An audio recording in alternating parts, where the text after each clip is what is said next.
Well, good morning, everybody. Hello, hello. It is Saturday, November 6th. We are just about 3 weeks away from Thanksgiving, my favorite holiday of the year. And today we have a fascinating, fantastic, I just can't say enough kudos about this gentleman who is not only a friend of mine, but has been a mentor. I have learned so much just plugging into his different events and his trainings. And Bill's Predabon is going to be coming out here shortly. My name is Scott Buckholz. I am today's host. We do these property tours every Saturday morning where we feature one of our investors from our community. As we are a national community of investors, we're like last week, we brought on Steve Johnson out of Tennessee. He featured a property in Georgia that he was doing as a rental property. And next week, we're going to be coming to you live from Chicago. Super excited to feature Steve Nomura. He just closed his 201st deal, and we'll have him live for everybody next Saturday. So again, welcome. Again, my name is Scott Buckholz. I also have Yas Hakan. She helps co-host this. And today, Bill's property tour that he's going to feature is going to be a really intriguing deal. I was so excited because Bill has shared a little bit about this deal over the last, couple years.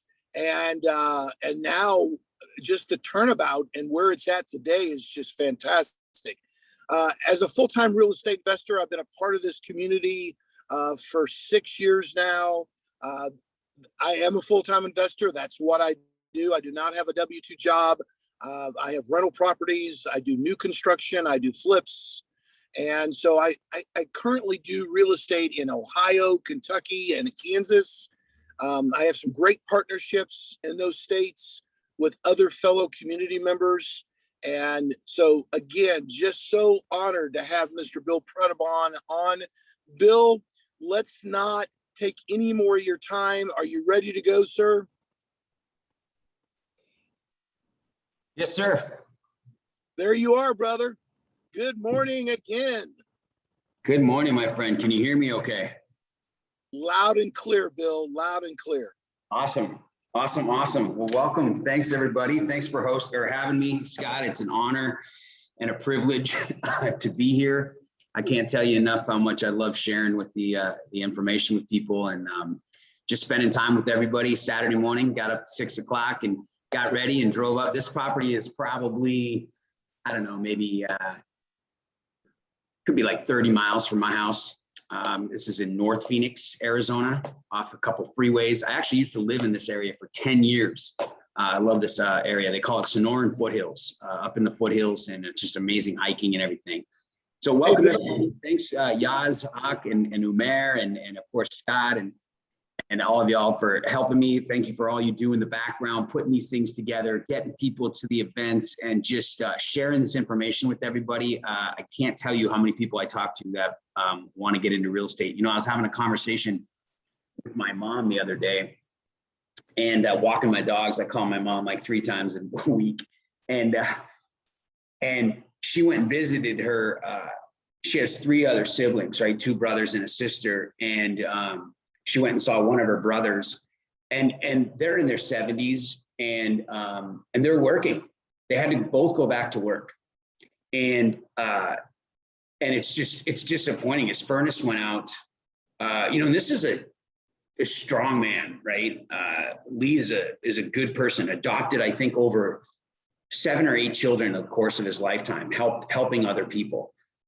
And at the end of the day, our system fails us financially, and they went back to work. His furnace went out last year, and my dad had to give him a $4,000 loan to get a furnace. And imagine the pride swallowing it would take to ask your brother-in-law for money when you're 75 years old. So the reason I bring that up is the opportunity that I've seen, the opportunity I've been given with real estate and having a business is I'm blessed and grateful, and I get to share that information here with you guys today. My journey started, Scott, probably I guess the first time I ever heard the word real estate, I was about 34. I'm 52 right now. As far as I know, don't tell anybody. And I owned some Play It Again sports stores in San Diego, California. I had 4 franchises. I loved it. I was a sports guy my whole life. I was a pro skier in my 20s. I played every sport there was practically my whole life. And I remember owning these stores, and I had to work, I had to work 5-6 days a week, but I had a flexible schedule. I was the boss, but I was also the janitor. And these guys would roll in with some pretty nice cars, and they'd play golf in the middle of the week. And I love playing golf, and golf is a 5-hour event. And I'm like, well, what do you do that you play golf on Wednesday for 2 rounds? Like, come in, buy a putter from me for an hour, and then go off and play another round. And they're like, oh, you should get into real estate. You should get into real estate. So I started looking into it. I was happy where I was, but there was a little writing on the wall. And I remember that my first experience was just buying a late night TV program, right, to try to learn real estate. But it was kind of on the back burner. I bought out my partners, and we were doing $2.5 million a year, $2.2 million a year in sales. We had a pretty good business. I bought out my partners for $600,000. I got a loan, put $150,000 on an owner carry, and I put $100,000 down. And 3 years later, I lost my business. I overpaid. I was undercapitalized. I made some financial mistakes. I moved one of my stores when I probably shouldn't have. I tried to be a bigger anchor than I was. And at a strip mall, I had 4 strip malls we were in, and Walmart never came in. It was just a long story. And ignorance cost me my business. In 2006, I filed bankruptcy. I probably, if I look back, knowing what I know financially now, you guys, I wouldn't have done that. But I was advised by my attorney to file because I had a couple $1 million in outstanding personal guarantees on some of the equipment that my company bought for sale. And my first house I bought when I was 36. 2 years later, it was in foreclosure and in my bankruptcy. When I was 38 years old, I moved to Phoenix, Arizona because of a girl. And I found myself trying to get into real estate as a loan officer and a real estate agent. And I'm telling you, I self-taught. And I don't know, maybe many of you are looking at the internet and you're watching YouTube and all. There's plenty of opportunity out there. I read some books. Anybody read Rich Dad Poor Dad? I love that book. I can't read. I read that book in 2 days. And I was like, I'm going to own a piece of property. Like, I'm going to own a rental. And so as a loan officer and a real estate agent trying to do real estate in 2006 and 2007, I was just getting crushed. I was getting in when everybody else was getting out. The market was starting to show signs of a crash, and I didn't know what that meant. My first house, my wife, my girlfriend at the time owned a house, and I was like, I convinced her that we should rent out her house, negatively cash flow at $400 a month. Like, I thought that was a good idea from reading that book and watching the tapes that I had bought. And I said, we're going to go buy this other house, this big house, and it's going to cost us way more, but I'm going to be able to get it for us for 0% down, right? We're going to use your credit, which is her. I had no credit. I had no money. My car got repossessed 3 days before my wedding. I had no retirement. I had no income. I had no job. I had no vehicle. And I'm telling her what we should do in real estate based on teaching myself to do real estate, you guys. And sure enough, we go and buy this house, and the market crashes. Within 6 months of signing the papers on the 3,000-foot house that we owned, that she owned in her name, and we rented out the other one negatively cash flowing. By the way, the first rental, I'd never rented a house before, really. And my first renter that I ever put in there went to jail. So he owed me like $6,000, never paid me. So we're not even making any money. We're not even only losing $400 a month. We're losing like $1,500 a month. And it was a fiasco because I didn't know what I didn't know, right? I mean, I just thought it'd be okay, and I just do it. And that's where I was when I saw the information you guys are seeing. And it's turned me around. I was able to finally figure out how to do real estate. And I'm going to share that with you today on this deal. Like, this deal isn't just me finding a deal on the MLS or like, I got lucky and, and I put out some roadside signs or something. There's something to be said about a network, right, everybody? And so if you fast forward, and I'll get to this deal now, I saw this information, and I joined a community of investors, and I saw what they were doing together collaboratively. You need to know English to do this, right? And I saw what was possible with the education combined with, just I don't know, just a community and the right tools. And I was like, I can do this. So I figured out a way to do it. And I started learning how to be a real estate investor for real. And I was 2008. My first year, I did 13 short sales. I made almost 8 times more money in 2008 than I made in 2007. When everybody else was running for the hills in real estate, I was cleaning up.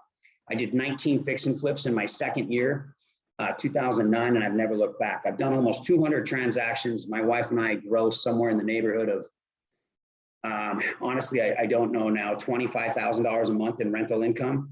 And we own a couple commercial properties and multiple Airbnb properties, nightly rental properties, and some long-term rents. And that's what this property was, a short long-term rental.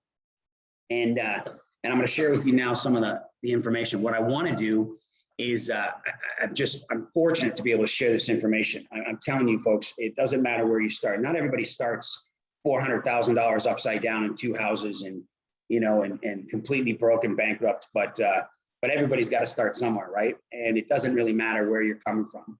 I will share this, what I do realize, and I'll talk about, real estate is not a side hustle, in my opinion. Real estate is not a side business. You want to learn, you want to get an income that supports that supplements your, whatever you do for a living, whether you're a business owner like I was. I quit my jobs, and then I was trying to get a job in 07, and I went full-time in real estate by default.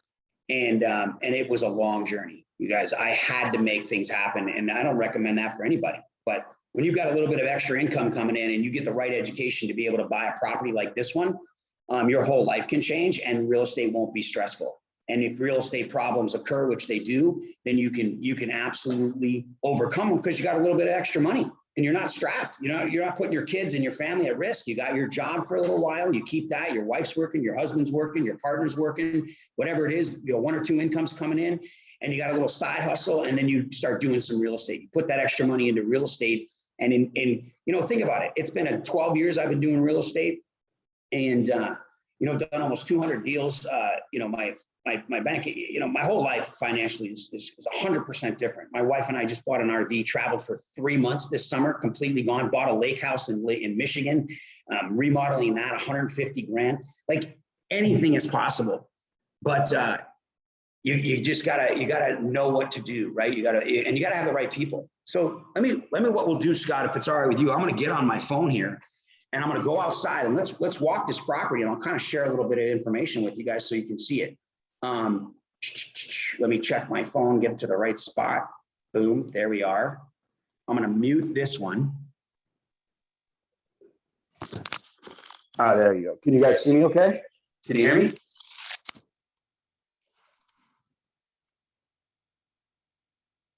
Whoops. How's that? Are we good?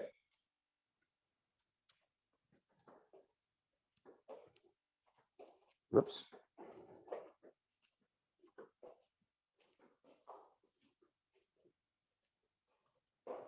So Superman has a question. You guys got that? Superman, do you want to ask a question?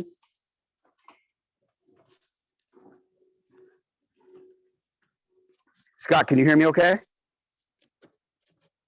Yes, we can hear you, Bill. Oh, great. Okay, perfect. I'm going to flip this phone around to show you the outside of the property, and then we'll walk through it. This is a 4,000 square foot property, like 4,100 feet. It's a 2-story. It's a gorgeous neighborhood. You can see these views over there. Pretty amazing. It's way up on the hill. This is in a prestigious part of this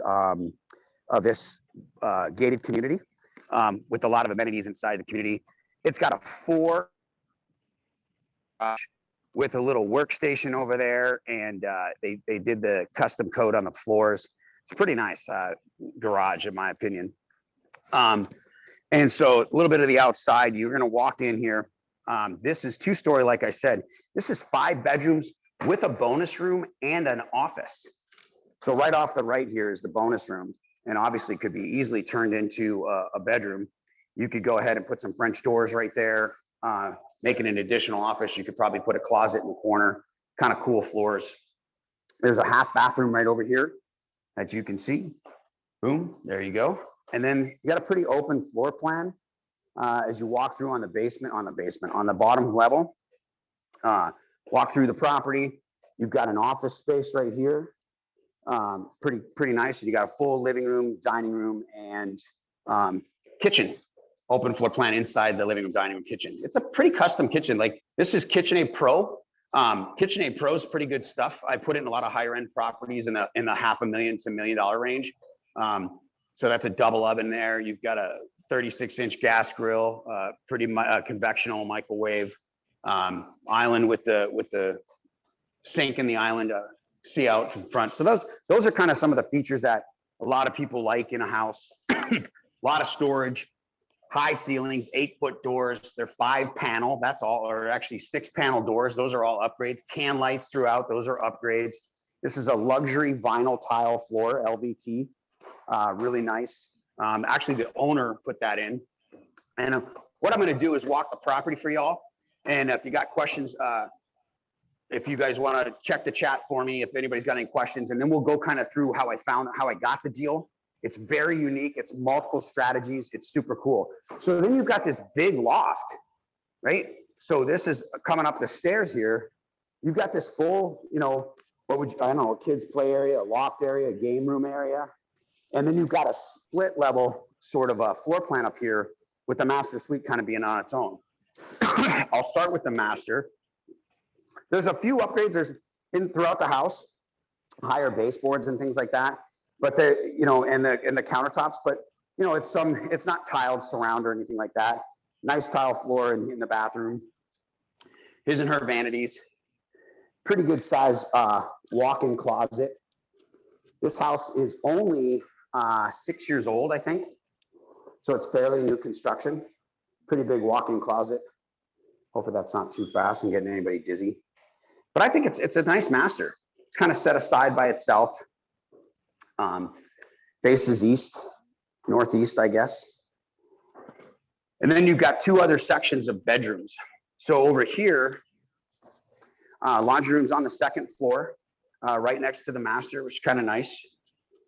So washer and dryer there. That was left obviously with the building when I bought it, which was nice because I rented it for a little while. I'll tell you guys that. Again, 8-foot doors, 6-panel. The rooms are painted uniquely. So this is a Jack and Jill. They all have little walk-in closets, which is kind of nice. I mean, there's just so much space here. This is not neutral, as you can see. It does, and I just didn't change it. And I'll get to that as well. And then you've got a Jack and Jill bathroom here, a full bath, shower and tub, toilet, and then you got a nice his and her vanity for the kids or for guests or family members. So this is kind of a split floor plan over here. Like I said, here's another unique type bedroom. That's part of the Jack and Jill. They both share that full bathroom there. So this is 5 bedrooms, a bonus room and an office with 3.5 bathrooms. So that's 1 bathroom in the master, 1 bathroom there, 1 half bathroom downstairs. And then you've got 2 more bedrooms over this side of this wing of the house on the top floor. So again, not neutral. These are obviously, this guy had 5 kids. Now I did not change the paint on here, and I'll tell you a little bit about that. And then you've got another full bath over on this side. So you got 3 full baths up here. And this is a little bit more of a neutral bedroom as well. And you can see this one doesn't have a walk-in closet, but those other 2 Jack and Jills had walk-in closets, kind of nice. So that's the layout. About 4,100 square feet, give or take. I don't know the exact number. Beautiful, huge loft, and your stair area here, and 4-car garage. And we'll walk out to the backyard, and I'll talk to you a little bit about that as well. The backyard is not finished. This was a spec home he bought as a builder in the beginning of the house, and then I'm going to talk to you about like why he sold it to me, how I negotiated the deal, how I got the deal, the numbers on the deal, and my thinking. Now the backyard is not finished, as you can see. We do this in Arizona. It's called the zero scape. No, I'm kidding. This is zero. This is negative scape. So this one needs some plants. It needs some grass. Most of the time you got a nice. You don't have to pull anything out. So I'm assuming the buyer would put in a pool. He probably had grand plans for the property, but He went through actually a divorce. So that was the situation on this particular property. It's a dual AC unit property. And yeah, so there's a lot of potential back here as well. And it's got great views like I showed you earlier, which is kind of nice. It's way up on a hill and it's 2 stories. So you've got some good opportunity there. So what I'm going to do is I'm going to transition. So I'll be able to check the chats. I'm going to transition back. Oh, I think I showed you guys the kitchen. Yeah. I'm going to transition back to my laptop and we're going to kind of share, you know, what's going on in this deal. And I'm telling you, the greatest thing, if you're listening to this and you're serious about this, you can do this. Like you can do this on the side. And it helps to have a little bit of money of your own, but it doesn't take much money of your own. And let me see. So I'm going to go ahead and mute this baby out. There I am. That's pretty funny.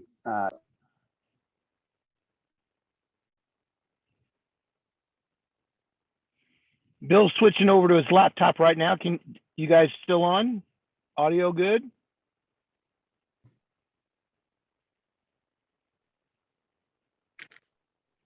Right on. So let's see. Oh, there I am. Perfect. Hey, Bill. Yeah. I don't think everybody knows that, and I really want to give you kudos and appreciation. You had to get up at like dark tonight or this morning because you're 3 hours behind us. It's you got there at the house what at 7 something this morning? Yeah, about 7:30. Well, thank you. Yep. It's right now it's 8:25 in Pacific time on Arizona time, and I got up at around 6 a.m. and took a shower, believe it or not, and made my way up here. So, Bill, I've got the slide put together for the numbers when you're ready for me to pull it up. I do want to. This is a good time to mention to everybody, guys. You know, Bill found this community like a lot of us who are on today, who are maybe already a part of this community. We found it either through a sign, through a post, through a warm market. Maybe a friend or somebody said, "Hey, you need to check what I'm doing here. You need to come check out a property tour online, or you need to come to a meeting or something like that." I just wanted to make sure I threw a plug in here today because there's going to be a lot of guests on today, Bill, and that have never been on any of our property tours or any of our community events. And I wanted to make sure that they knew, and if they weren't aware of this, that they are made aware of it. Right after this property tour, guys, at 12 o'clock Eastern, we actually have an introduction. It's a different link that you can get from whoever invited you that's going to expand on more of what Bill's been talking about this morning, tell you more about our community, what we do, how we collaborate together. And it's a great additional hour and a half of your time that I recommend highly if you want to jump over to that. So get back with who invited you and they can send you the different link for that. But Bill, I did want to mention that because there's going to be a lot of guests on here today that want to go, okay, what else? What else can I see? I mean, I've been a part of this community and you're firing me up right now. This is so exciting. And of course, I've already seen the sneak peek of the numbers and everything and what you've gone through over the last couple of years, but I'm not going to steal any of your thunder. So I'm going to turn it back over to you. Let me know when you're ready to pull up the numbers and I will. Right on. All right. We'll be there in just a few minutes, guys and girls. I'm excited. You're absolutely right. You know, network equals net worth, right? And you know, what's interesting, everybody that is out here, you definitely want to get back to this. Like I mentioned earlier, there's a little bit of a system. There's a little bit of an opportunity and a guide on how to navigate this real estate world. And so these numbers are phenomenal, but you know, whenever you learn from anybody, right, in real estate, you know, on YouTube or Bigger Pockets or wherever you're spending your time, books, tapes, there's so much opportunity to see the information.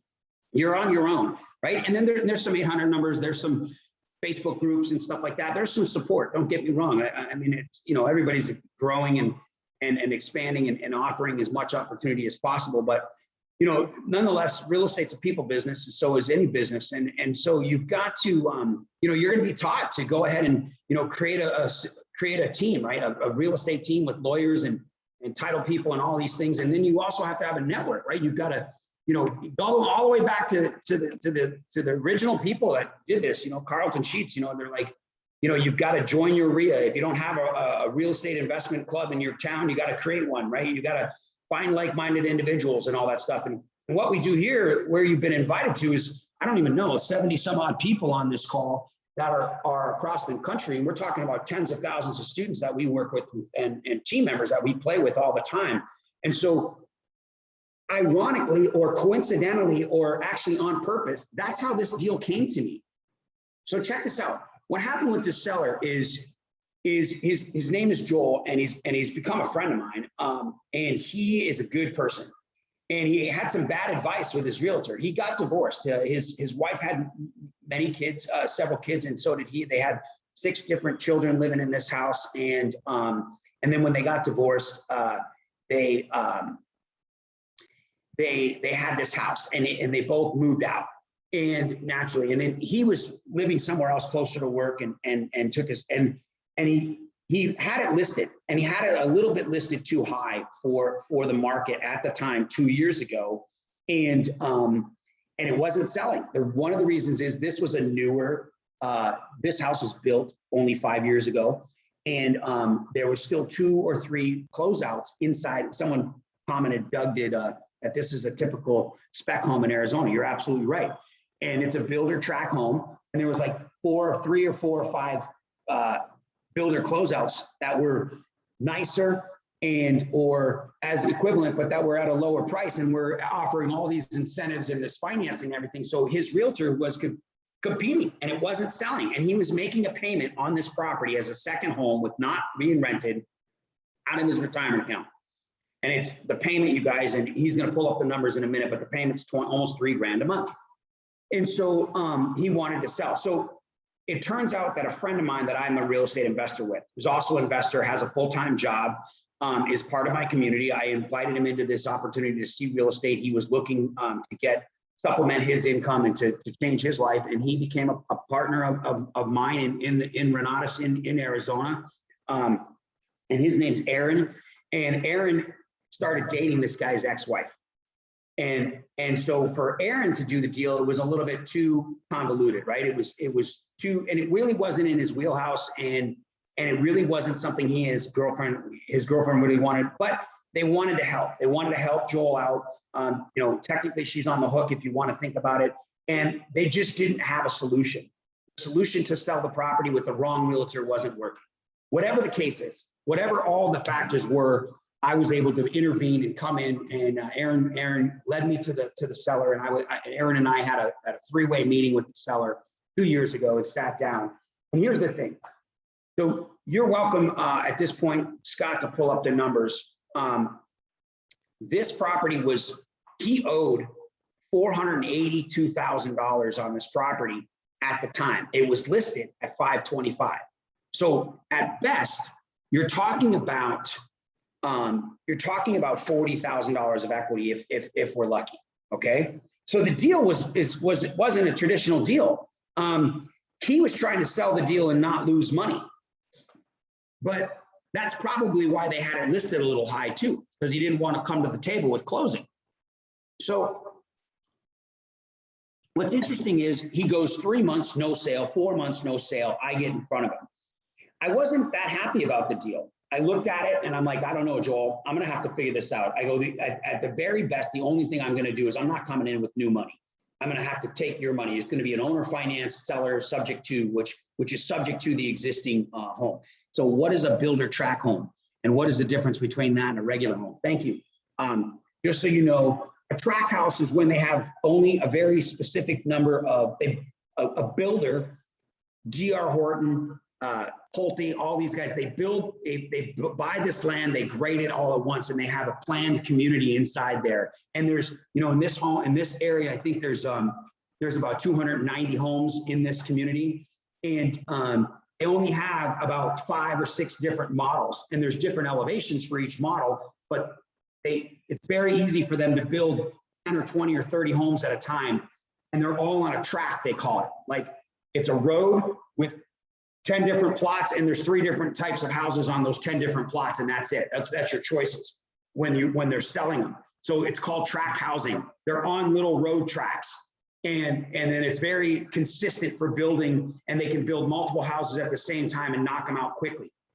And that is a track home versus a custom home or some sort of semi-custom home, where if you go to the Midwest, every home is built by some architect draws one up, and maybe you get the same architect and he'll draw the same plans. Because if you could take plans that are already drawn, then the architect doesn't have to spend any time going and recreating a new product. So it just depends on what you're doing. But a lot of people build a home, they want to build it the way they want it. So then it becomes a custom home. They're building it customly to what they like. But a lot of builders, John Long, all these builders across the world, the country, that have made their stake in real estate, they typically design a few different designs, and then they change the elevation, the look from the outside, but they absolutely keep the same shape and the same foundation, so that it's a little bit less expensive and a little bit easier. Awesome. Yep, definitely more of a West Coast thing. Yep, Texas, Florida, Las Vegas. You're right. Cookie cutter. You're exactly right. Thanks, you guys. I love this chat. So when you take a look at these properties, these numbers, I backed off. I knew I was going to help them. I just didn't know how to do it yet.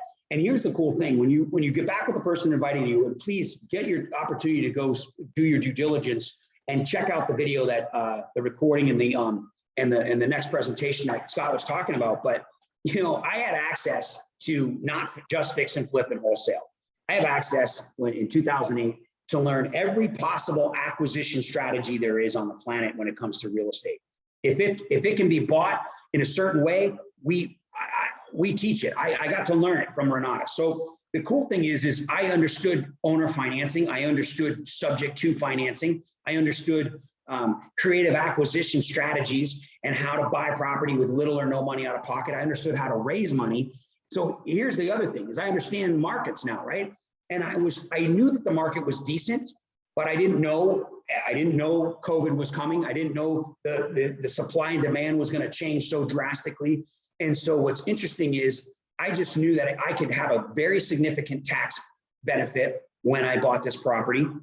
That was number one. I needed that. Number two, it would just be another property. But here's another exit strategy called lease option, right? And I know you guys have heard of this, but I knew that, if I needed to, this is a luxury home. A lot of people can't qualify, but they've got good jobs and good money.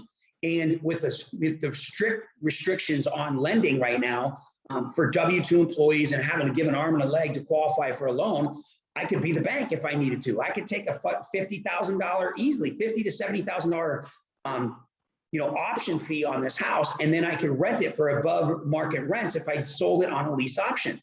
And most lease options don't execute, so I could even do it over and over again. So I had multiple exit strategies on this. It was not a fix and flip. There's nothing wrong, you guys. I put $500 into this property when I first bought it 2 years ago before I rented it.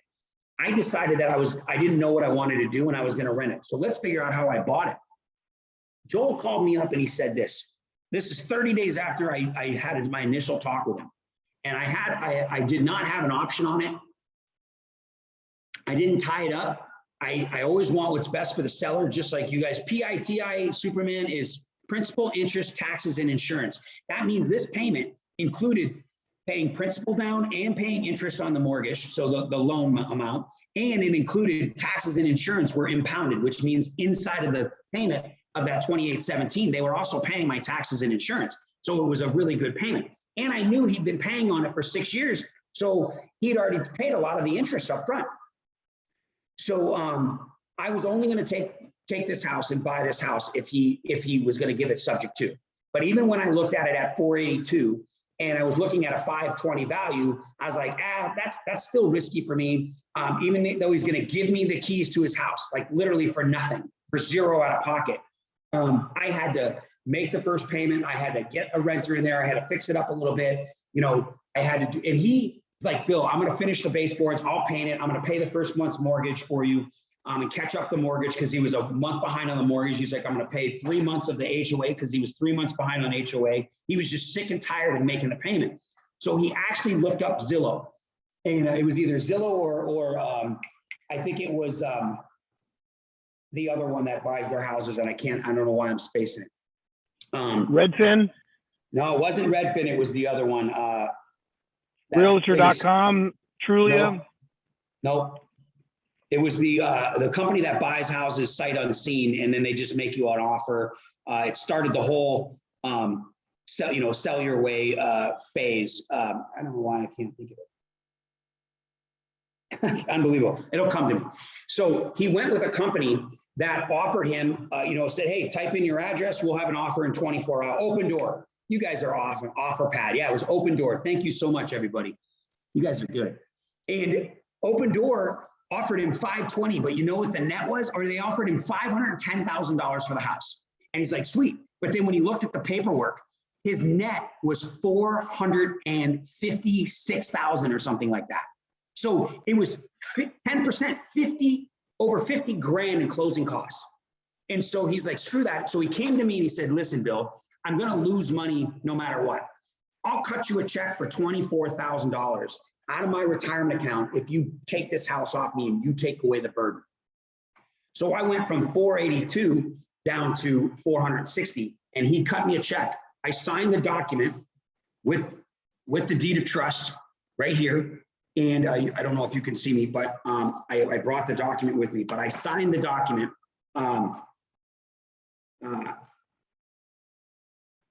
This is a warranty deed, right? This is him warranting the property to me, telling me that it's free and clear, except for the lien that he had on it, right? And then I did all of these documents come from Renatus as well. And I knew exactly what to do because I had a class on subject to. One of the coolest things about this community and the opportunity we have is, even though I was taking over this subject to, this is a VA loan. VA is not like subject to. They will call the note due possibly, but I wanted to be sure. And I called up the instructor from the subject to class, and I talked to Chris Alvin, and he called me from the airport, and I just double checked my numbers and double checked what I was doing and made sure I wasn't missing anything, because I don't do subject to every day. I've probably done 10 subject to transactions in 10 years. And one a year. I've done fix and flip subject to, and this was going to be a short-term buy and hold, because I didn't know what I was going to do with it. And sure enough, the guy gives me the title to his house. I recorded it myself at the kiosk. He gave me a cashier's check for $24,000 and gave me the keys to his house. I immediately found another community member in my community to list the property for me for rent. I rented it out for $2,600 a month. 6 months later, I signed another year lease with the guy for $2,800 a month. And then the last 6 months, I was renting it for $2,900 a month, $2,950 a month. And I started out negatively cash flowing, if you guys do the math, about $100 a month, but I didn't care, because not just that I thought it was going to go up a little bit, which I didn't think it'd go up this much. I didn't have a crystal ball, but I'm losing. I don't know if you know this, but we also have a tax and legal class. When you purchase a property, if you choose to on an a non-owner occupied investment property, if you choose your first year of owning that property, you could take up to 50% of the depreciation, right? You can depreciate the value of the home, not the land, but take out 25% for the land. So if I bought this for 500, 100 grand would go to land and $400,000. I could take a $200,000 depreciation loss in 1 year if I wanted to, right? He paid you to take his house. Anton, he paid me 24 cash, dude, 24K cash to take his house, because it was a burden. He'd already been paying 4 months. He was $15,000 out of pocket, wasn't even living there. His realtor couldn't sell it. And he, again, didn't have a crystal ball. He didn't know how long he'd been holding this. He would be holding this to sell it. And his other two offers were lower than mine. And he called me and said, hey, I went to OfferPad. They're going to net me 458. Would you net me 460? I'm like, yeah, done. Give me a check. I met him the next day at a restaurant. I even bought lunch. And he paid me 24 grand. I gave a fee. Why didn't he rent it out? Because he doesn't know how, you guys. Sabina, you're in the business to be a renter, a landlord. He's not. He had 3 kids. He lives an hour from here. He works 100 hours a week. He climbs the pole. He makes excellent money with APS, climbing a pole and putting up power. But he works 100 hours a week. He's got 3 kids. He wanted nothing to do with his house. Plus, it was his ex-wife's house that he lived in with their kids. So he had an emotional tie. He was a motivated seller, believe it or not. Like, it's not always about money for a lot of people, right? It's about solving problems. And you guys, I know you know this, Sabina, but he didn't want to be a landlord. He didn't even know how to be a landlord, and it wasn't even on his radar. What type of loan you require for a property like this, and what is the percent, what the percentage? So understand, the loan was already in place. So I'm going to show you, my name is Bill Predabon, and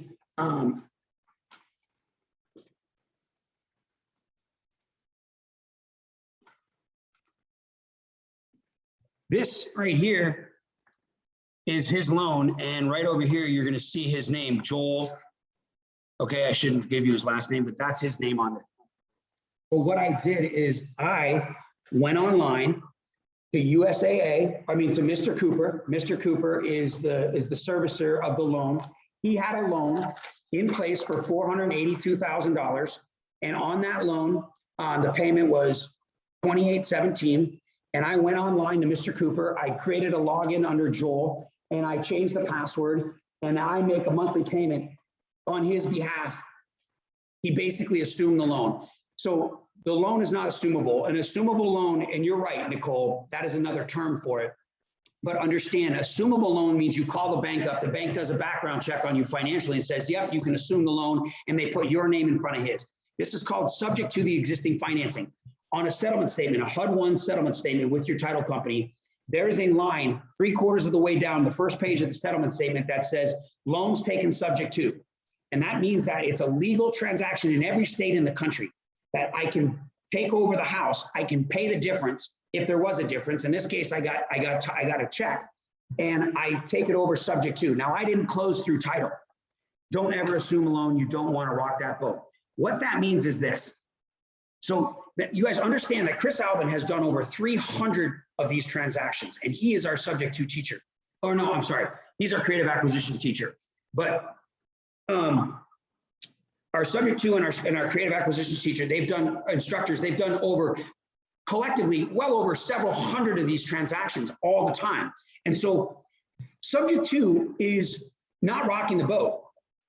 You actually can make these payments, and what bank is going to foreclose when they're getting money, right? They're accepting the payment online every month from me. They can do the research. They're not dumb. They know it's not coming from his bank account, right?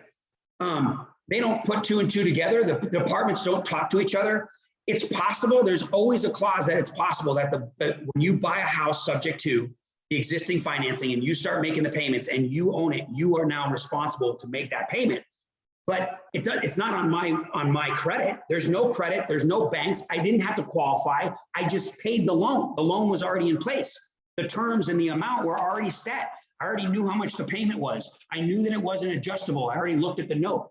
So it was a fixed rate with USAA. I mean, with Mr. Cooper, it was a VA loan. So I didn't have to qualify for the bank. So if you ever want, assumable loans don't exist anymore. You cannot assume a loan. The only assumable loans were prior to 1982, and they're not around anymore. But subject to is possible, and is possible with any bank. Doesn't matter. Some banks are more likely that it's possible that they would call the note due once they find out someone else sold the house, because there's a clause. There's a clause on everybody when they sign their loan document that says, if you sell this home, I can call the note due. That's what the banks put in their notes, but they just don't do it. It's one it's very, very rare. Okay, I meant do it on the down low. Yeah, you're right. No, totally, Anton. I totally get you guys. I know you know what you're talking about. Due on sale, you're right. The due on sale clause. Yep. So he technically sold his house to me. I mean, I went and recorded. This is in one of my holding companies called BSRE Holdings. That's one of my holding companies that owns this property. And so again, that's a legal thing that I don't want to be responsible in private name. I'm going to check the time. Okay, so check this out. So he cuts me a check for $24,000. Of course, I naturally paid a fee. I paid a 1099, what I call a marketing fee to my guy that brought me the deal. Right? He didn't want the deal. He wasn't in a position to do the deal, but he definitely wanted to help out his girlfriend's ex-husband and her situation. So that's why he brought the deal, and he knew I could figure it out if anybody could. And so we were able to make it a win-win for everybody. And Joel's credit is good. He doesn't have to pay out of his retirement account, his 401k, to pay for a house he doesn't live in or use. I make the payment every month, so his credit's good. And I take care of all the bills, all the utilities, all the HOA, and all that stuff. And now the market has gone up extremely well in Phoenix, right? We've seen exponential growth over the last 2 years due to supply and demand and COVID and everything else in the world. Whatever the reason is, I decided that I did not renew the gentleman's lease. He wanted to stay another year because he couldn't find anything like this. He wanted a big place. He worked from home. He's a stockbroker, and he had several kids, but he didn't want to pay, you know, $3,500 to $4,000 a month. I probably would have raised the rent to maybe $3,300 or so, but I decided to sell it. I can put the money into a couple of other assets. I'm building 2 new spec homes from scratch. I've got 2 other fix and flips, and I just bought another duplex Airbnb. So there's lots of other things I'm going to put the money into, right? This is not a cash cow because I'm barely making $100, $200 a month. Not a big deal. But the property's gone up over $200,000 since I bought it. I paid down the mortgage. I printed this today. So on this mortgage, I owe from 482. Right here, you can see I owe, this is this morning, $461,599 is what is left on the mortgage. The payment is still $2,821 is the payment on the property. So I make a payment. It's vacant now, so I made 1 extra payment and I put it on the market. I shot the market out. I went way high. I started out at 789 or 779, I can't remember. I was too high. And the backyard's not done and it needs some paint. So what I'm gonna do is I'm gonna put $1,000, I just bought some paint yesterday. I'm gonna put $1,000 to a guy who's gonna paint the 4 rooms and make them neutral. Typically that's what I do, but normally I just went with it. The property was so good, I was like, I'm just gonna list it. And my wife's a realtor now, so she's the listing agent, so we have no broker fee. So all we have to do is pay for the buyer's agent, 3%, call it 1% for closing. So 4% of 700,000 is $30,000, call it, to sell the house. And I am going to put $5 grand into the backyard. I'm going to put some rock down, a paver pathway, and a 20 by 30 artificial grass section. And I'm going to put some plants and trees, about a dozen different plants and trees in the plant holder up on top and the plant ledge, and just decorate the backyard to some degree. And I'll keep the price at $725, which is where it's at right now. Let's see.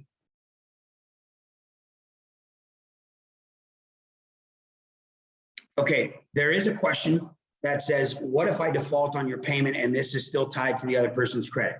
Okay, so one of the cool things is that you guys are going to get an opportunity by the person that invited you here to see this information.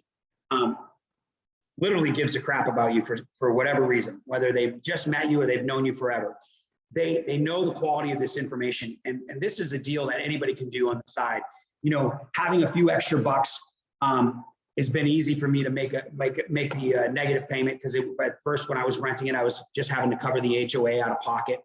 And I watched the growth, but the tax benefit, like I said, for my business has been astronomical. I mean, I've probably made, I can't even tell you, I probably made 100 grand already in taxes on this property just based on the tax strategies, right? So here's the thing. There's a certain way that people do subject to. I do it what I call white hat, right? If I'm going to do subject to, and I all of a sudden get in trouble and can't make this payment, I don't want to ruin Joel's credit. That's not part of the deal. I need to make the payment. And if I can't make the payment, I got to give Joel the first right to take his house back. I could sign the title right back over to Joel. Whose credit is it going to affect? Mine? No, not at all. But it's going to affect my conscience, right? Is that a word? Conscience. And it's not right. So I would try to sell the house. I would try to get a partner. I would try to get somebody to borrow. I would learn how to borrow money so I could make the payment. There's all kinds of things I would do. Now, if you have a renter in here, it's not a problem. It was never a problem because I always had a renter. Rents are not going down anywhere, ever. Housing is one of the 4 things we need, right? Food and water, shelter, clothing. Those are things we absolutely need. And it'll be that way forever, as far as I know. I don't know, maybe we can bottle air at some point. We've already figured out how to bottle water. I'm pretty sure that's a good industry as well. So, the rents can cover it, right? Even if you bought a house that you're negatively cash flowing $200 a month, but if you got a house for free and you didn't have to come out of pocket very much, and you could just take over the loan and start making the payments on behalf of the seller, and you own the house and you get the appreciation and you get the rents and you get the negative cash flow, but you get the tax write-off and the tax benefit. There's so many more benefits to real estate than just positive cash flow every month. And in this case, it's called appreciation. So this property is appreciated by over 20%, right? And really almost 40%, because it was started at 500 grand and now it's worth 700. So I'm pretty sure that's what, 50 grand is 10%. So that's like 40% increase in 2.5 years, 2 years, less than 2 years. And so that's why I'm going to sell the house. So at this point, if I sell the house for 720, whatever it is, I'll end up making about $200,000. I'm a fighter, and we have bottled air. I love it. Exactly. Thank you for your service, by the way, brother. I appreciate you risking your lives for everybody. That's pretty amazing. Amazing job. So thank you, everybody, for your service. Scott, you can go ahead and throw those numbers back up and then see if we have any questions on the numbers. I know we're coming up on the top of the hour. And hey, Bill. Yeah, go ahead. I did want to throw this up too. We didn't get this up earlier because Bill is not he talked about Sherry, his wife. She's a realtor, but we're not accountants. We're not lawyers. You have to do your due diligence when you're getting into real estate. You have to understand the codes and the different restrictions that are in the area or the market that you're doing business in. Bill's talked about some numbers and he's about to share again, where his number's going to be on this thing. Again, it's all up to you and the work that you put into whatever you do. And in real estate, it's not rocket science, but you got to know what you're doing. It's not a business of luck. It's not a business of, let's just throw it up against the wall and see if it sticks. So I just wanted to throw the disclaimer up. I mean, you guys got to work hard like anything else. Bill, you talked about previously you owned some Played Against Sports. I love that business entity. I've spent so much money and Played Against Sports over my life. But again, it was hard work and you learned from that. And so again, let's throw those numbers up. I just wanted to bring that disclaimer up real quick. Let's see what we got here. Here you go. Yeah, no, I appreciate that, Scott. And you guys, there's a link on that slide that you're able to get back with the person that invited you. We'll talk, you'll get our real estate disclosure. That's true. I'm not a licensed realtor. I'm not a licensed agent. I'm not a licensed accountant. I'm not a licensed CPA and attorney. I talk a lot about those things because we have licensed individuals in all those categories that train us on what we should do. I'm a trained student, right, through licensed individuals. And every deal is unique and you can lose money on real estate. I have lost money. I've probably done 200 transactions and I've lost money on at least 7 deals. One deal, I lost $100,000 on it. So there's opportunity to lose and opportunity to win. The more you can mitigate your risk, the better off you are. And through education, community, working with people, like look at the way, I had a member of my community listed for get me the first tenant. I had a member of my community get me the deal. I've been able to work with the community of instructors that it helped me walk through the deal and double check my numbers, right? I get the education, like it's just an amazing network that we have. I thought they were all experts in real estate data, right? I know you're joking. I love it, you guys. I love these chats. But every deal's unique. You do want to do your due diligence and you want to get educated and you want to realize that there is risk in real estate, but there's also a lot of potential. And the average person, you're not here to be average. You're here to be above average, right? You're here to be exceptional. And that's what we're trying to accomplish. And so we can help you get there. All right, with that, you guys, I was just doing some math. So my payoff is about 462. So I'm just doing the numbers real quick. And I don't think I'm missing anything. So check this out, at 725, at $725,000, if I sell it for 4%, 3% to the buyer's agent, 0% to my wife, right? I'm not gonna pay my wife anything, I'm kidding. She gets half, right? More than half. 1% to sell, that leaves me at 696. I have, call it $8,000 in fix up total. I'm gonna say that, but call it 6,000 back here, 1,000 for the paint, 500 extra when I did the cleaning, 500 when I started, call $8,000 in fix up. $6,000, call it 2 months of carrying costs because it's vacant now. So I have $3,000 payments I got to make.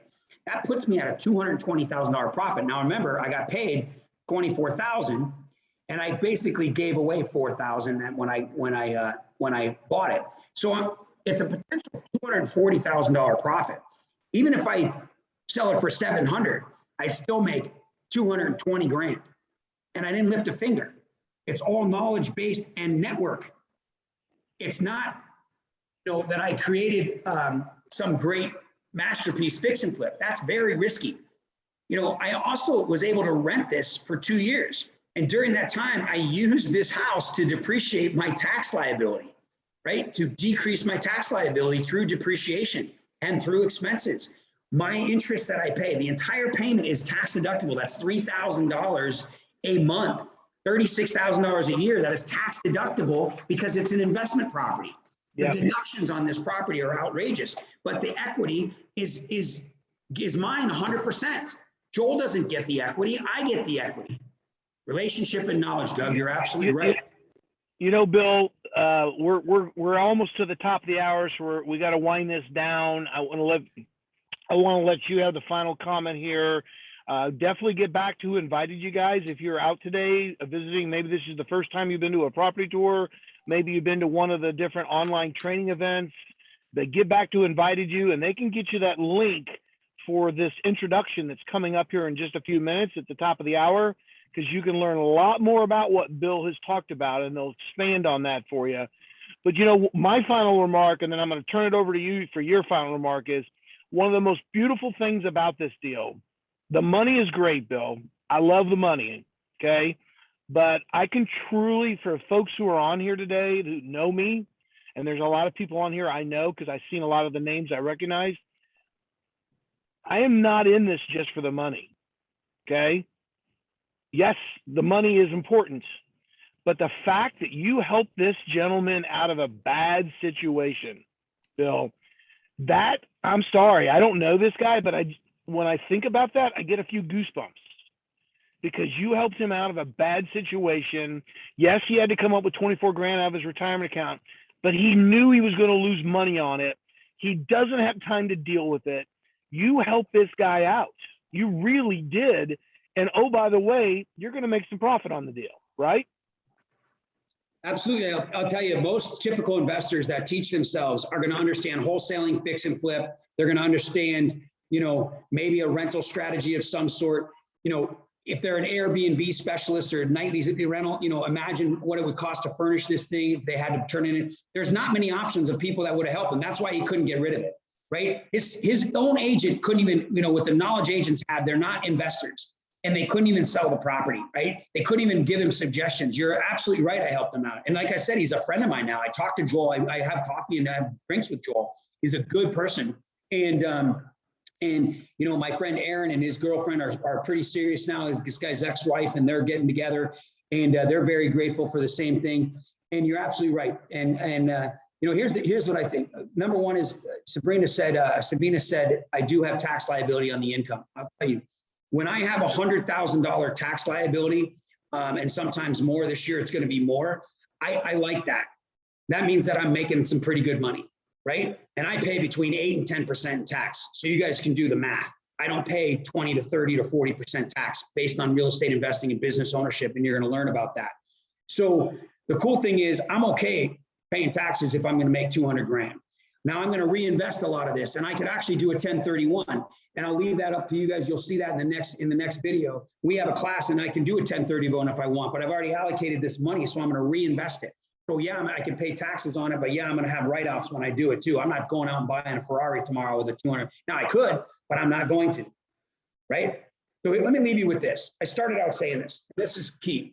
Real estate, in my opinion, can be a side hustle, but it's not. What you want is you want to retire well, right? You want to leave a legacy. Real estate is the #1 way that you don't have to be like my aunt and uncle, my mom's brother and sister, where the average 95% of 65-year-olds are dependent on government, friends, family, or they're working, or they're dead.